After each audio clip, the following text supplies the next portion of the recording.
नमस्कार दोस्तों, मैं एसएससी टीआरडी पिनवाड़ा अजमेर डिवीजन से हमारी जो मेंटेनेंस के लिए वीडियो सीरीज चल रही है उसमें आपका एक बार फिर से स्वागत करता हूं। मैं आज आपको yearly maintenance of auxiliary transformer जो हमारे पास एटी लगी रहती है, जो आपके 25 केवी सप्लाई को 240 वोल्ट एसी में बदलती है, जिससे हमारे सारे इक्विपमेंट चलते हैं। उसका ईयरली मेंटेनेंस करते हैं। अभी यदि उसका यूज करते हैं तो हमें वहां पे कौन से टेस्टिंग करने होते हैं और कौन से इंस्पेक्शन रहते हैं, कौन से विजुअल इंस्पेक्शन रहते हैं और कौन सी टेस्टिंग रहती है, उनके बारे में बताऊंगा। तो आज हम पढ़ेंगे yearly maintenance of auxiliary transformer 80-25 केवी वाली। ये जो मैं आपको जितने भी मेंटेनेंस और जो भी चीजें बताऊंगा उसके लिए रेफरेंसेस क्या क्या रहेंगे। अपने रेफरेंस रहेगा केमटेक E1415 PSI शेड्यूल 1.0 जुलाई 2014 का, और उसके साथ ही TDMS पे जो अपन डेटा मेंटेनेंस चढ़ाते हैं उसके लिए जो फॉर्मेट दे रखा है उसमें उन दोनों के। तो सबसे पहले अपने पास RDSO के द्वारा जो किताब दे रखी है अपन को, maintenance schedule of PSI maintenance staff for TRD Chemtech E1415 PSI schedule 1.0 जुलाई 2014। इसका पॉइंट नंबर है 3.5 ईयरली शेड्यूल्स, और इसका पॉइंट नंबर है 3.5.12।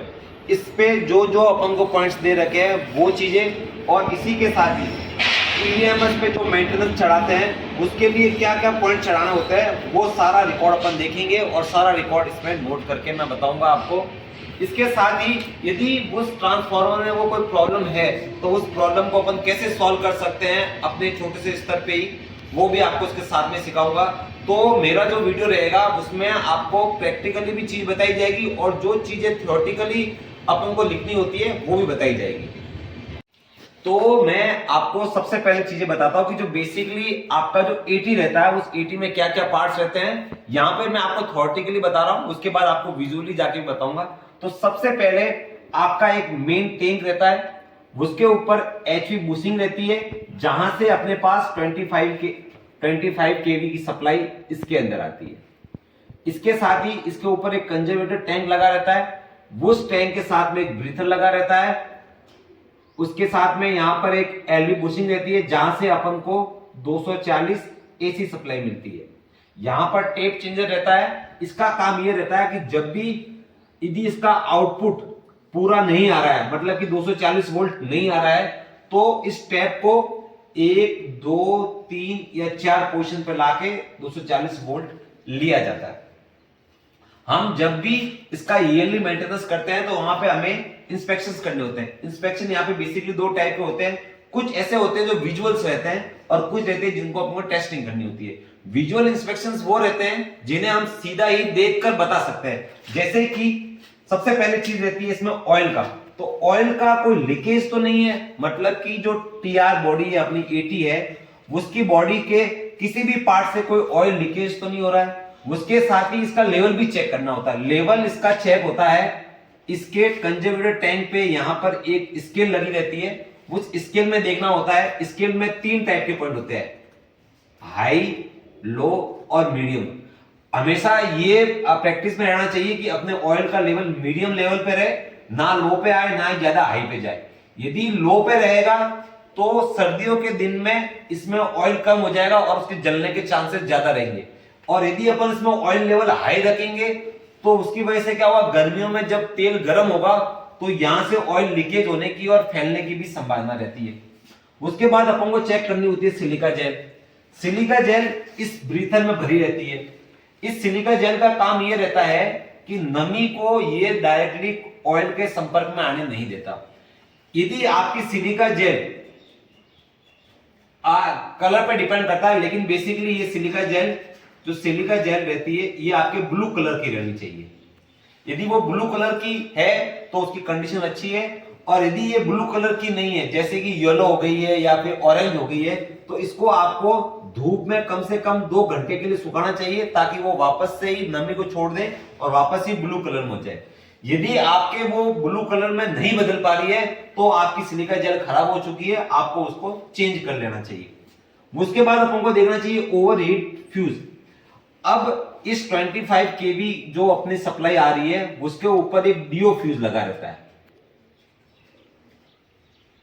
इस डीओ फ्यूज को ऊपर से नीचे उतार के ये देखना होता है कि जो फ्यूज लगा हुआ है आपका, फ्यूज बेसिकली इस टाइप से रहता है, यहां से भी एक वायर रहता है, यहां से भी वायर रहता है और इस बैरल के अंदर ये लगा रहता है।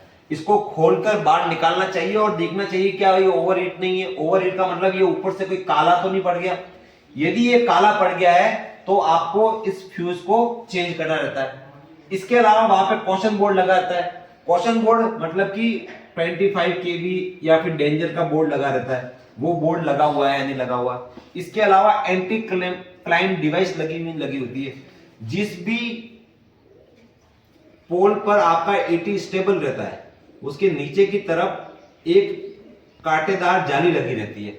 इस जाली का काम यह रहता है कि कोई भी अनऑथराइज्ड पर्सन इस एटी के ऊपर चढ़ ना जाए। इसके लिए यहाँ पे कटीले तार रहते हैं, इस कटीले तार को ही एंटी क्लैम्बिंग डिवाइस बोल जाती है। ये लगी हुई है नहीं लगी हुई।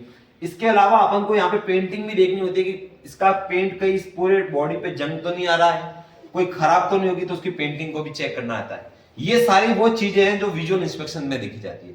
इसके अलावा हमें कुछ टेस्टिंग करनी होती है। टेस्टिंग में क्या क्या देखा जाता है, एक तो देखी जाती है कंटिन्यूटी। कंटिन्यूटी किसकी देखी जाती है, जो एचवी वाइंडिंग रहती है उसकी और जो एलवी वाइंडिंग रहती है उसकी। ये किस प्रकार से चेक की जाएगी मैं इसको आपको आगे बताऊंगा। इसके अलावा अपन को इसकी मेजरिंग करनी होती है। मेजरिंग मतलब कि इसकी मेगर वैल्यू चेक करते हैं। 3 टाइप से चेक करनी होती है मेगर वैल्यू।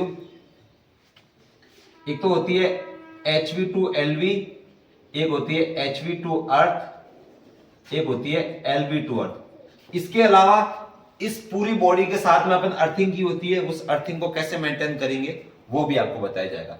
ये सारी चीजें लगभग अपन जब चेक कर लेंगे या फिर इंस्पेक्शन कर लेंगे तो इसका ईयरली मेंटेनेंस पूरा हो जाएगा। ये सारी चीजें आपको थ्योरेटिकली बताई गई है, अब आपको विजुअली और किस प्रकार से टेस्टिंग की जाएगी वो भी बताएगी। तो दोस्तों हमने अभी तक देख लिया है कि थ्योरेटिकली देख लिया है कि कैसे इस एटी के पार्ट्स लगे हुए हैं, क्या मेंटेनेंस करना है, क्या चीज़ें अपन को देखनी होती है। तो अब हम आ चुके हैं पिंडवाड़ा के डाउन एटी पर। ये आपको डाउन एटी दिख रही है। तो सबसे पहले जब भी आप मेंटेनेंस में यहाँ पे आओगे तो सबसे पहले कुछ विजुअल इंस्पेक्शंस होते हैं जो आपको देखने होते हैं। तो सबसे पहले यहाँ आके ये देखना होता है कि जो आपका मास्ट है उस मास्ट से इसका बॉन्ड लगा हुआ है या नहीं है। ये सबसे पहले आपको बॉन्ड चेक करना है और इसके दोनों तरफ के नट हैं उनको भी टाइट करना है। उसके बाद इसके ऊपर ये जो आपको कांटेदार जाली दिख रही है, ये जाली रहती है एंटी क्लाइंबिंग डिवाइस। ये डिवाइस आपके हमेशा यहाँ पे लगी होनी चाहिए। इससे ये रहता है कि कोई अनऑथराइज आदमी है या कोई भी पर्सन है वो इस पर कहीं चढ़ ना जाए। इसके अलावा यहाँ पर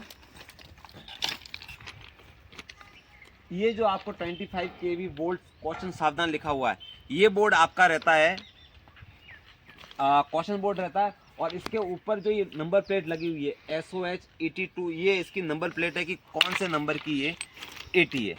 इसके अलावा इसके नीचे की तरफ जो आपको ये बॉक्स दिख रहा है, ये बॉक्स रहता है इसका LV साइड का बॉक्स रहता है, जिसके अंदर एक MCB लगी रहती है जिसको अपन को चेक करनी रहती है।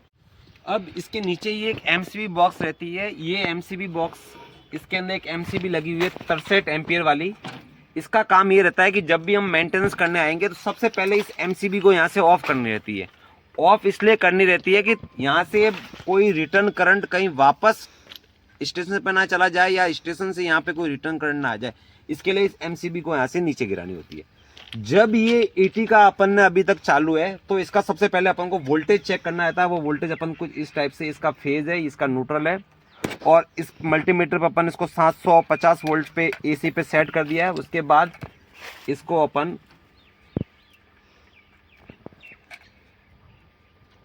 वोल्टेज चेक किया जिसका भी वैल्यू आ रही है 224 वोल्ट। ये इसकी ऑन कंडीशन में, मतलब कि जब ये एटी अभी जब ऑन कंडीशन में तब इसका वोल्टेज कितना आ रहा है। और इस MCB को नीचे गिरा के जब हम वोल्टेज चेक करेंगे तो वो आएगा आपका ऑफ लोड के अंदर। अपन को विजुअल इंस्पेक्शन में ये देखना होता है कि यहाँ का अर्थ पिट लगा हुआ है या नहीं है। इस अर्थ पिट से 2 बॉन्ड जाने चाहिए। एक बॉन्ड तो जाएगा आपके इस एटी से जो आ रही जो बॉन्ड आ रहा है उसमें जाएगा, और इसका जो दूसरा बॉन्ड है वो बॉन्ड आपके सीधा ही रियल के अंदर जाना चाहिए। इसके मेंटेनेंस के लिए हमारे पास अर्थ टेस्टर होना चाहिए। और अर्थ टेस्टर से मैंने इसका पिछली बार जब मेंटेनेंस किया था उसकी डेट थी 2/4/2025। अर्थ पीट का मेंटेनेंस अर्थ टेस्टर के द्वारा किया जाता है और आपको इसको अप्रैल या मई महीने में करना चाहिए जब बहुत ज़्यादा गर्मी पड़ती है। उस टाइम यदि आप मेंटेनेंस करते हो इसका या इसका वैल्यूज़ लेते हो तो वो बहुत अच्छी वैल्यूज़ आती है। वैल्यूज़ अच्छी आने का मतलब ये है कि एकदम प्रॉपर वैल्यू आएगी। यदि आप ज़्यादा बरसात में या फिर सर्दियों का समय करोगे तो इसकी प्रॉपर वैल्यू नहीं आ पाएगी। यदि वो ख़राब हो रहा है या वैल्यू कम आ रही है तो अपन उसको मेंटेनेंस नहीं कर पाएंगे।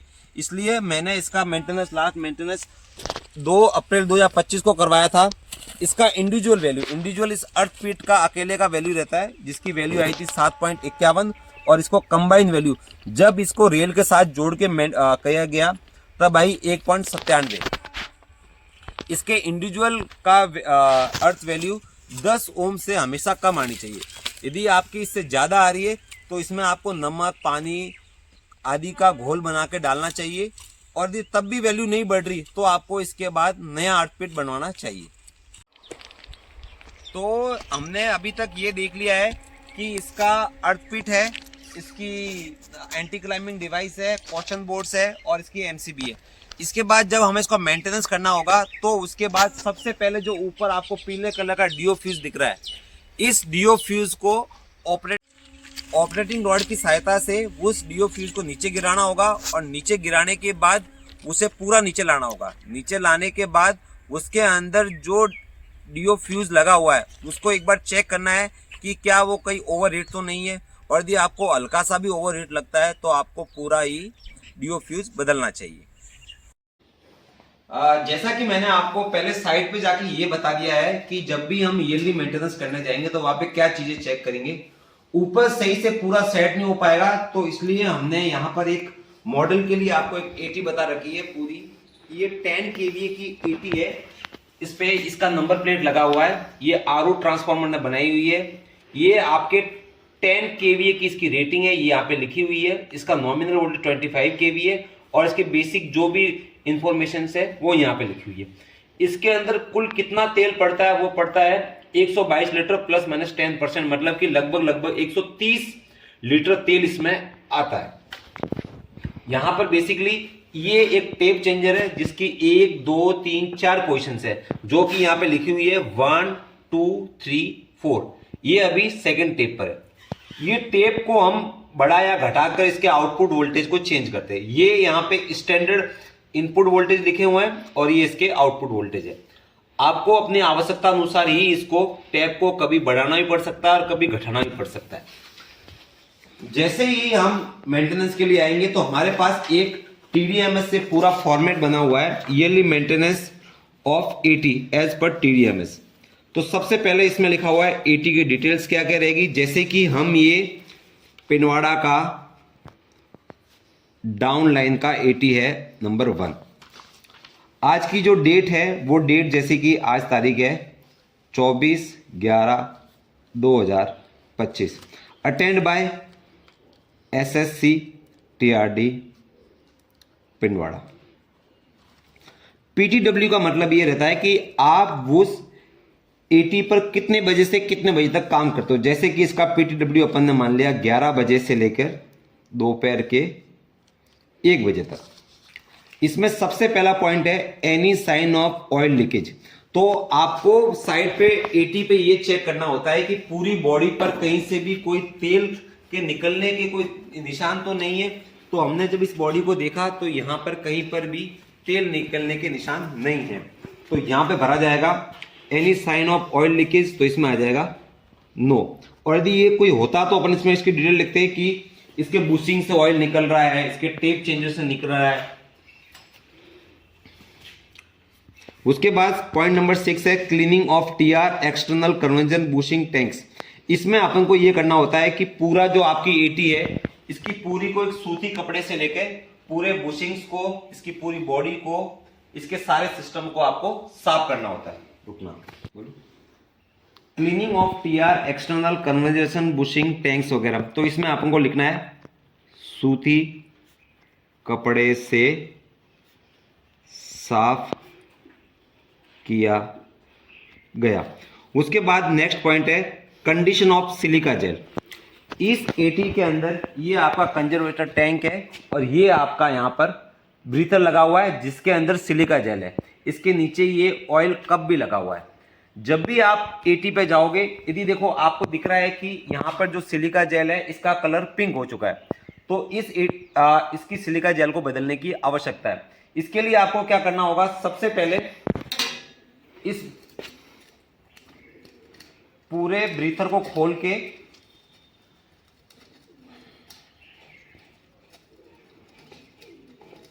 अलग करना है। उसके बाद इसके अंदर एक सूती कपड़ा फंसाना है ताकि आसपास की कोई यदि नमी है तो वो नमी इसके अंदर ना जाए।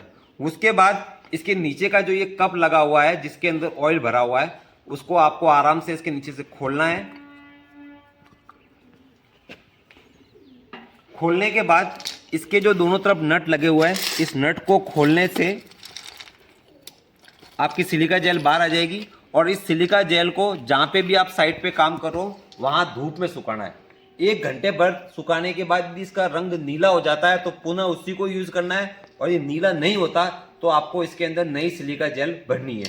अभी हाल में हमें 500 ग्राम का सिलिका जेल भरनी होती है या 500 ग्राम का ब्रीथर लगाना होता है सिलिका जेल। तो जैसा कि मैंने आपको बता दिया है कि उसमें क्या करना है। यदि आपको सही लगती है, उसका कलर ब्लू है तो उसमें गुड लिखना है।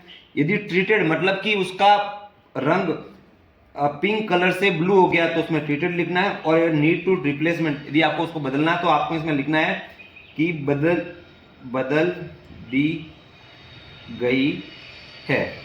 उसके बाद पॉइंट नंबर 8 है oil in the cup of the breather. इस ब्रीथर के नीचे जो कप लगाया था उसके बारे में मैंने बताया था कि उसके अंदर ऑयल भरा होना चाहिए। जैसा कि आपको दिख रहा है इसके अंदर ये ऑयल भरा हुआ है, इस टाइप से इसमें ऑयल भरा होना चाहिए। यदि आपने ऑयल भरा तो इसमें लिख दिया करें कि नया ऑयल भरा गया। उसके बाद है connection of HT and the LT terminals. ये जो आपकी एटी है इसमें जो बुशिंग है ये आपके एचवी साइड है, और इसके नीचे की तरफ यहां पर जो ये बॉक्स लगा हुआ है,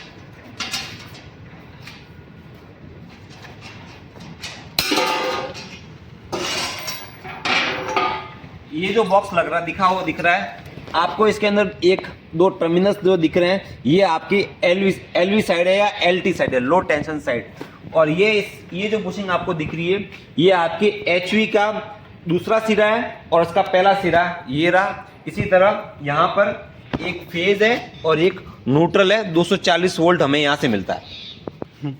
पॉइंट नंबर 9 है connection of HT and the LT terminals. तो आपका जो यहाँ पर 25 केवी साइड से जो एक जंपर आके जुड़ता है उसका कनेक्शन किस प्रकार से, और जो एलटी साइड में है उसमें आपका कनेक्शन किस प्रकार से हो रखा है, क्या कोई ओवर हीटिंग तो नहीं है, कोई जलने के निशान तो नहीं है, तो वो आपको इसमें चेक करना है। तो इसमें आपको लिखना है connection of HT and LT terminal. तो इसमें लिखना है कि चेक किए गए और सही पाए गए। उसके बाद पॉइंट नंबर 10 है oil level in conservator tank. ये आपका एक कंजर्वेटर टैंक है, इसमें 3 मार्क दे रखे हैं, एक है नॉर्मल, एक है मिनिमम, एक है मैक्सिमम। अभी यहाँ पर मिनिमम से ज़्यादा और नॉर्मल के लगभग आसपास में ऑयल लेवल बताया जा रहा है। यदि आपका इसके अंदर ऑयल लेवल कम बता रहा है तो इसके ऊपर एक ढक्कन है, इस ढक्कन को खोलकर जिसका बीडीवी अच्छा है उस क्वालिटी का ट्रांसफार्मर ऑयल डाला जाता है और इसका कोशिश की जाती है कि नॉर्मल से थोड़ा सा ऊपर या नॉर्मल के आसपास में इसमें ऑयल बना रहे। ठीक है, तो पॉइंट नंबर 10 में आएगा नॉर्मल एंड फाउंड ओके या सही पाया गया। उसके बाद point number condition of DO fuse overheating of the connections. ये आपको सुबह मैंने बताया था कि जो सबसे ऊपर पीले रंग का जो डियोफ्यूज लगा हुआ है उसके अंदर ओवर हीटिंग है या नहीं है। यदि ओवर हीटिंग नहीं है तो उसमें लिखना ओवर हीटिंग नहीं है, यदि ओवर हीटिंग था तो इसमें लिखना है कि ओवर हीटिंग था जिसे बदल दिया गया है।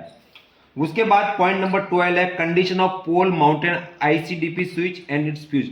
जो आपको मैंने एमसीबी दिखाई थी 32 एम्पियर या 64 एम्पियर की एमसीबी लगी होगी, यदि वो सही से काम कर रही है तो इसमें लिखना गुड, और यदि वो खराब होती है उसको बदलने की जरूरत है, इसमें लिखना पड़ा बदलनी पड़ेगी, और वो आपको आगे नोट करवाना होगा।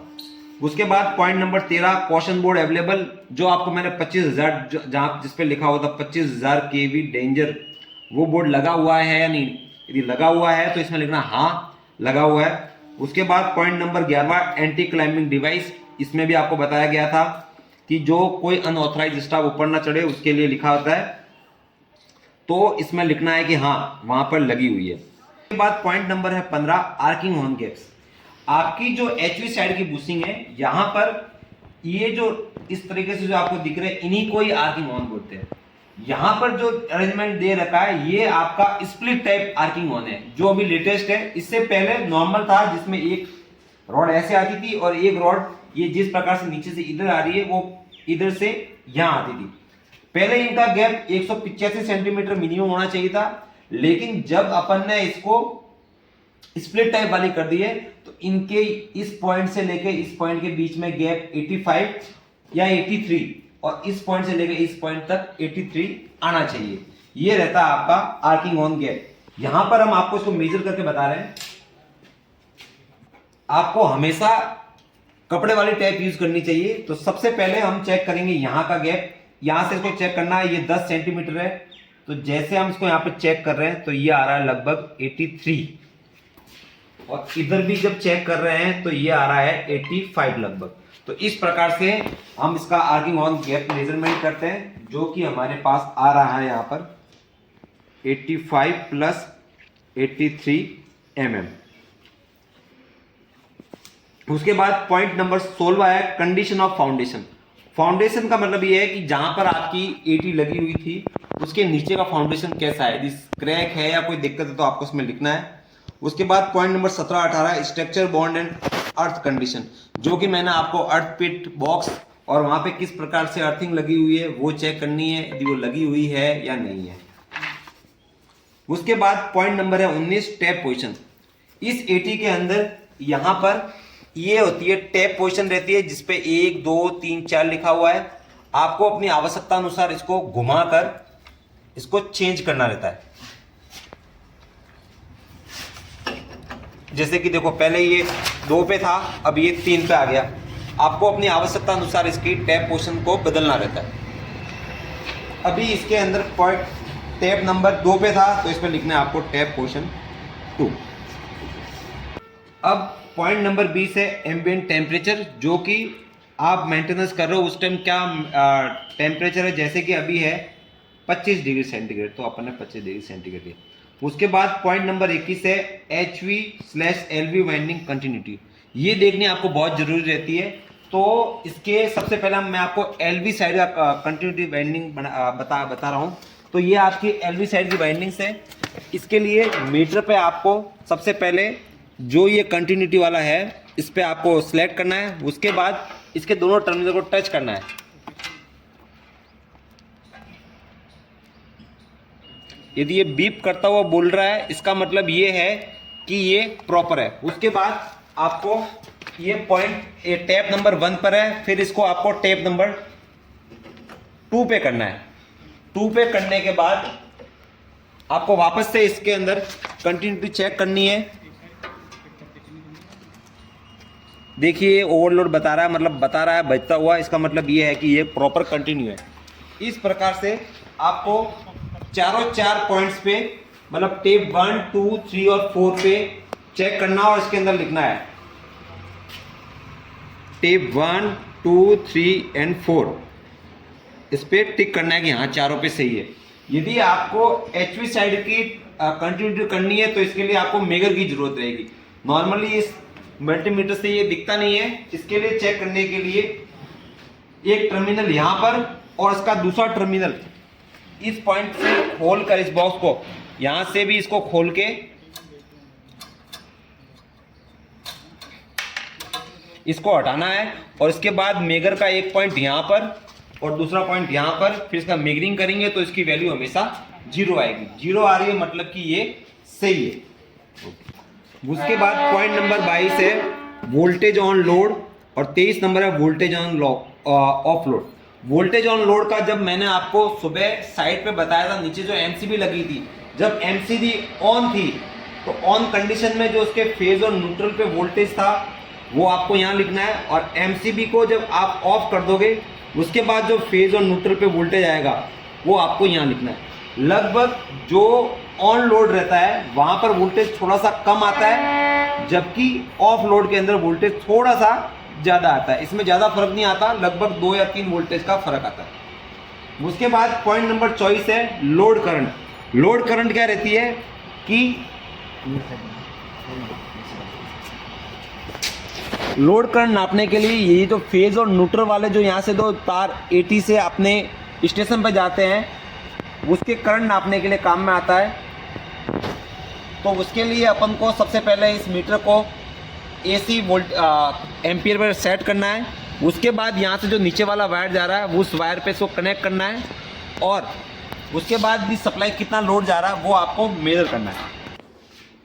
लोड करंट अपन ने मेजर कर लिया है। उसके बाद बीडीवी ऑफ ऑयल, इस ट्रांसफार्मर के अंदर जो तेल भरा हुआ है उसका आपको ऑयल सैंपल लेना होता है। ऑयल सैंपल लेने के लिए सबसे पहले जो नीचे ऑयल सैंपलिंग वॉल है इसके 4 नट खोलने होते हैं, और इस वॉल को खोल के इसके अंदर से ऑयल ले जाता है। ऑयल हमेशा एयर टाइट जार में लेना चाहिए ताकि उसमें कोई नमी वगैरह ना आए। नॉर्मली जो भी अपन ऑयल का बीडीवी लेते हैं वो हमेशा 30 केवी से इसकी वैल्यूज ऊपर आनी चाहिए। उसको कैसे मेजर करते हैं वो आपको मैं आगे वीडियो में बताऊंगा। उसके बाद पॉइंट नंबर 26, 27, 28, इसमें अपन को IR value, insulation resistance check करना होता है। इसके लिए अपन को इसकी मेगर की जरूरत रहती है।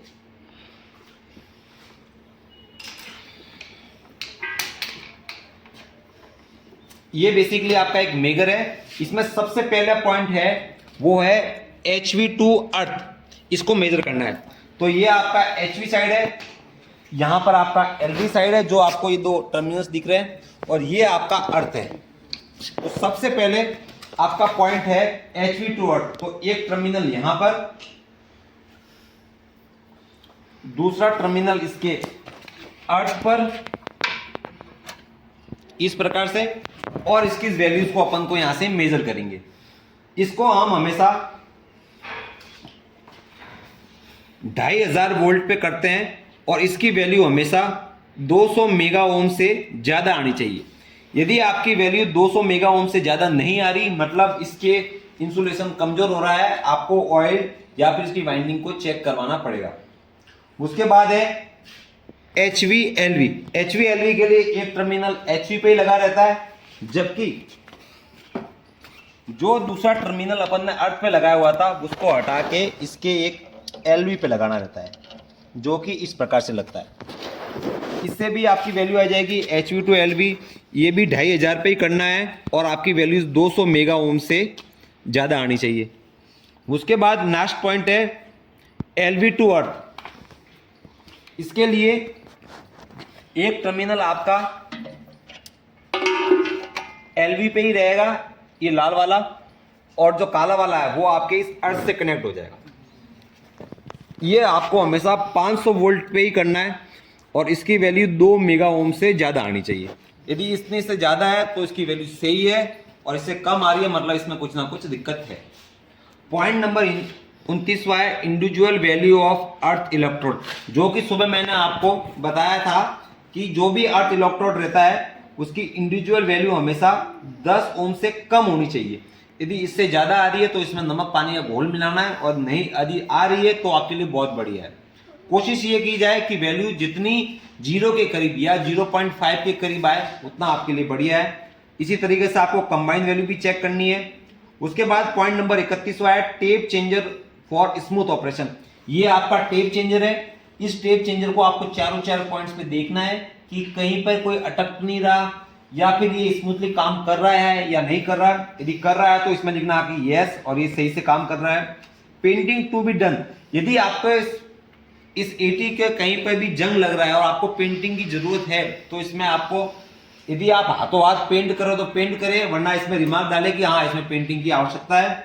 इसके बाद पॉइंट नंबर 33वां है ST एंड LT जंपर्स।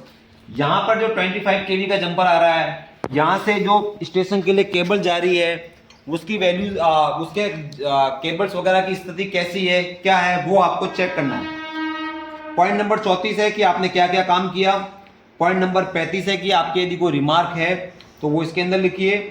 आपने क्या क्या इंस्ट्रूमेंट यूज किए वो यहाँ लिखिए।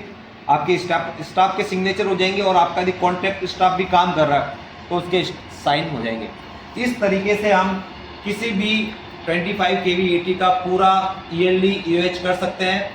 अब जो भी डेटा मैंने आपको बताया है, ये सारा डेटा TDMS पे कैसे अपडेट होगा वो हम आपको आगे बताऊंगा। तो दोस्तों, मैंने आपको पहले जैसे बता दिया है कि मेंटेनेंस करते समय हमें वहां से क्या क्या रिकॉर्ड लेके आना और किस प्रकार से फॉर्मेट बनना है। अब इस फॉर्मेट को हम TDMS पे कैसे अपडेट करेंगे मैं आपको वो बताऊंगा। तो सबसे पहले हमको मेंटेनेंस में जाना है, मेंटेनेंस के PSI में, PSI के ऑक्सिलरी ट्रांसफार्मर के मेंटेनेंस में। उसके बाद यहाँ पे AT मास्टर में जो अपन ने आज मेंटेनेंस किया है, जैसे कि अपन ने पिंडवाड़ा की AT नंबर 2 की है, पिंडवाड़ा स्टेशन AT नंबर 2, इसका कौन सा शेड्यूल है, ईयरली शेड्यूल्स है और उसको करना है अपन को गो। तो जैसा कि मैंने आज खोल दिया TDMS, उसके बाद सबसे पहले मेंटेनेंस डेट कि अपन ने किस तारीख में इसको भरा है। तो आज की डेट में भरा तो उसमें 24 तारीख आ जाएगी। अटेंड बाय में आ जाएगा रेलवे या फिर आउटसोर्स, तो अभी आउटसोर्स वाले काम कर रहे हैं या फिर रेलवे वाले कर रहे हैं। यहाँ पे नेम ऑफ स्टाफ में आ जाएगा, डेजिग्नेशन आ जाएगी और यहाँ पर PTW लिखना आपको कब से कब तक किया जाएगा। उसके बाद ये ईयरली शेड्यूल में पहला पॉइंट है any sign of oil leakage, तो आपको इसमें लिखना है यस या नो। अभी आपका कोई लीकेज नहीं तो नो। उसके बाद यदि आप इसमें यस लिखोगे तो आपको फिर यहाँ डिटेल में डालनी पड़ेगी कि इसमें क्या क्या लिखना है। उसके बाद है cleaning of transformer externally conservator bushing and tank, तो क्या आपने उसकी सफाई की है तो यस, नहीं की तो नो, यस लिखना है इसमें। कंडीशन ऑफ सिलिका जेल, क्या आपने उसको धूप में सुखाने के बाद लगाई है या फिर उसका कलर नीला ही है या फिर उसको रिप्लेसमेंट करनी है, तो यदि आपने उसको बदली है या गुड है तो आपको लिखना है इसमें। Oil level in conservator tank में दो टाइप है, या तो लो रहेगा या ओके। यदि आपका नॉर्मल है तो इसमें ओके लिखना है। Condition of DO fuse overheating condition, क्या उसमें कोई ओवर हीटिंग थी तो इसमें कोई नहीं है तो इसमें लिखना है नो, क्योंकि आपने नया लगा दिया है। उसके बाद आपको MCB स्विच का वेब देखनी है कि सही है या उसको बदलनी है, तो अभी सही है तो इसमें लिखना है यस। यदि आप इसमें लिखोगे नीड रिप्लेसमेंट तो आपको फिर इसमें डिटेल्स भी डालनी पड़ेगी उसको क्यों बदलनी है। उसके बाद क्वेश्चन बोर्ड है, एंटी क्लाइंबिंग डिवाइस अवेलेबल है या नहीं है तो अवेलेबल है। फिर आपको आर्किंग ऑन गैप लगाना है। आर्किंग ऑन गैप आपको 85 प्लस 85 नहीं लिखना है, आपको इसको टोटल मिला के लिखना है कि 164 mm आ रहा है, कितना mm में लिखना है आपको। फाउंडेशन कैसा है, क्रैक या डैमेज है या फिर सेटिस्फैक्ट्री है तो सेटिस्फैक्ट्री लिखना है। स्ट्रक्चर बॉन्ड और अर्थ कनेक्शन दे रखे या नहीं दे रखे वो भी लिखने हैं आपको। टैप कितने पोर्शन पर आपने छोड़ी हुई है, 1 पर है, 2 पर है। फिर नॉर्मल टेम्परेचर कितना उस टाइम का, 25 डिग्री 30 डिग्री जो भी है लिखना है। HV वाइंडिंग कंटिन्यूटी आपने चेक की है तो क्या, हाँ सही चेक की है तो ओके लिखना है। लोड ऑन वोल्टेज कितना है, ऑफ वोल्टेज कितना है वो आपको बता दिया। लोड करंट यहाँ लिखना है। BDB कैसे ली जाती है वो आपको कभी और आगे की वीडियो में दिखाई जाएगी। उसके बाद जितनी वैल्यू आएगी वो इसमें लिखनी है। इंसुलेशन रेजिस्टेंस आपको मेगा ओम्स में लिखना है। यदि आपकी वैल्यू गीगा ओम्स में आ रही है तो उसके को मेगा में बदलने के बाद ही इनके अंदर वैल्यूज लिखनी है। टैप चेंजर का ऑपरेशन चेक करना है कि इसमें सही से काम कर रहा है नहीं कर रहा। पेंटिंग इसकी वैल्यू चेक करनी है। अर्थ वैल्यू सबकी चेक करनी है, इंडिविजुअल कितनी आ रही है और कंबाइन कितनी आ रही है। ST कनेक्शंस कैसे लगे हुए हैं या नहीं लगे, यस नो करना। और कुछ अलग से रिमार्क है तो इसके अंदर लिखना है। उसके बाद आपने कौन कौन से सामान यूज किए वो इसमें लिखना है और लास्ट में इसको कंफर्म करना है। इस प्रकार से आपने पूरा एक AT का ईयरली मेंटेनेंस थ्योरेटिकली, प्रैक्टिकली और उसको TDMS पे कैसे अपडेट करना है वो सीखा है। तो मैं निरंजन, आप सबका बहुत बहुत धन्यवाद। इसी तरीके से नए वीडियो बनाते जाएंगे।